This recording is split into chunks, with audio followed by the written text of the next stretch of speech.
আজ আবারও আমি তোমাদের সাথে শেয়ার করব একটা অন্য ধরনের পুজো। বহরমপুরে বেশ কিছু অন্যরকম পুজো হয়।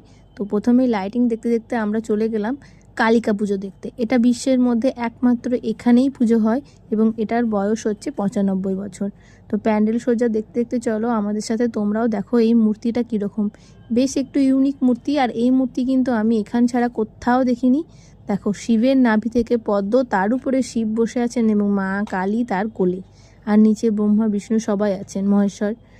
এইরকম মূর্তি কিন্তু আমি দেখিনি। এবং এখানে সপ্তমী অষ্টমী নবমী দশমী 4 দিন 5 দিন ধরে পুজো হয়। তো তোমরাও চাইলে দেখে আসতে পারো। সোনাপট্টি এলাকায় এই পুজোটি হয়। আচ্ছা, তোমরা কি আগে কখনো এরকম মূর্তি কোথাও দেখেছো? অবশ্যই কমেন্ট করে জানিও। এবং দেখো, পুজোর শেষে লাইন দাঁড়িয়ে আমিও একটু প্রসাদ গ্রহণ করে নিচ্ছিলাম।